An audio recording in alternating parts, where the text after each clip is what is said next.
En fait, il y a une sorte de clé cachée pour vraiment tirer le maximum de chaque rayon de soleil qui arrive sur un panneau solaire. C'est un petit secret qui peut faire passer une installation solaire de pas mal à carrément exceptionnelle. Alors, on va plonger là-dedans pour découvrir comment libérer toute cette puissance. C'est la question que beaucoup de gens se posent. On installe un panneau tout neuf, annoncé pour 120 watts, on le branche et la surprise, on ne récupère que 85 watts. Alors, où sont passés les 35 autres? Ils n'ont pas disparu comme par magie, c'est le point de départ de toute notre histoire. Pour comprendre, il faut d'abord parler de ce qu'on pourrait appeler le paradoxe du panneau solaire. Ce qu'il y a décrit sur l'étiquette et ce qu'on obtient en réalité, c'est souvent deux choses bien différentes. Et ce n'est pas à cause d'un défaut, non, c'est à cause d'un problème d'incompatibilité au cœur même du système. Et voilà le coupable, une simple différence de tension.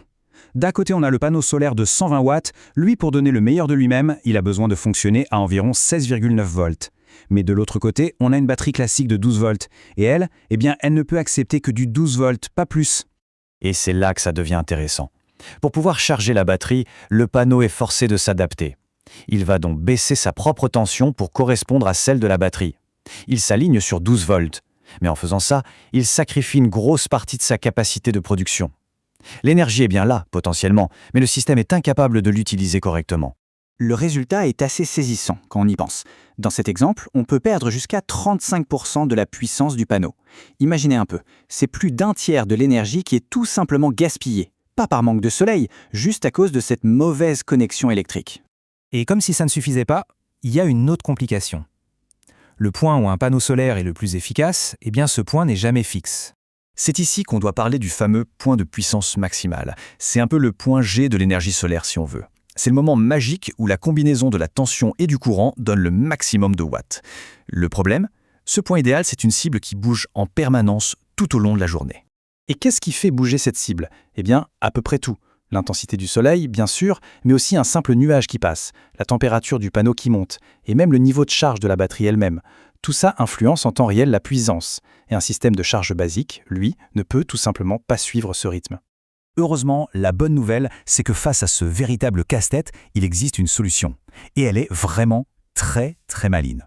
Et cette solution, elle a un nom. MPPT pour Maximum Power Point Tracking.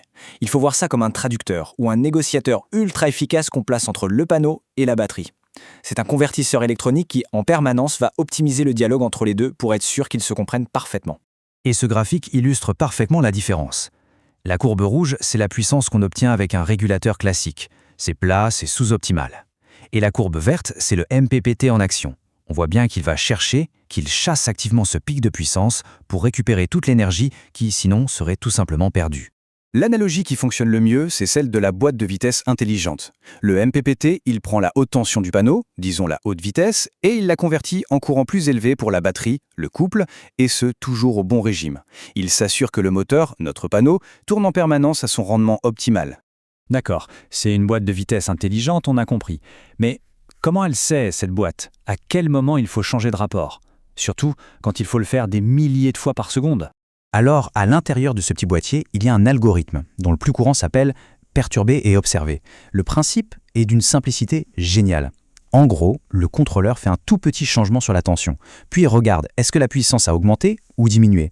Si ça a augmenté, super, il continue dans cette direction. Si ça a baissé, il fait machine arrière et essaye l'autre sens. C'est un test permanent, mais à une vitesse folle. Et attention, quand on dit qu'il ajuste, ce n'est pas une fois de temps en temps. Grâce à son microprocesseur, le contrôleur MPPT fait cette chasse au point de puissance maximale des milliers de fois par seconde. Il s'adapte instantanément au moindre changement, que ce soit un nuage qui passe ou une variation de température. Bon, tout ça c'est bien beau, la technologie est super intelligente, l'algorithme est rapide, mais concrètement, à la fin de la journée, qu'est-ce qu'on y gagne vraiment, dans le monde réel? Revenons à notre problème du début, le fameux panneau de 120 watts qui n'en donnait que 85. Avec un contrôleur MPPT, on récupère bien les 120 watts. C'est aussi simple que ça. Le paradoxe est résolu et 100% de la puissance disponible est enfin utilisée. Mais ce qui est encore plus fou, c'est que les gains varient selon les conditions. En été, quand il fait beau et chaud, on peut s'attendre à un gain de 10 à 15%, ce qui est déjà super. Mais c'est en hiver, par temps froid ou un peu nuageux, que le MPPT devient un vrai super-héros. Les gains peuvent grimper jusqu'à 45%. C'est justement quand on a le plus besoin de chaque watt. Tout ça pour dire qu'en intégrant un MPPT, le système dans son ensemble atteint des niveaux d'efficacité juste impressionnants. On parle 92, voire 97%. C'est ce qui fait la différence entre un système solaire qui fonctionne et un système solaire qui est vraiment, vraiment performant. Et ça nous amène à une dernière réflexion. Ce gain d'énergie, ce n'est pas juste un chiffre sur un écran. C'est plus d'autonomie, des appareils qui fonctionnent plus longtemps, une dépendance au réseau qui diminue. Alors la vraie question, c'est peut-être avec jusqu'à 45% d'énergie gratuite en plus, quelle nouvelle possibilité est-ce que ça ouvre ?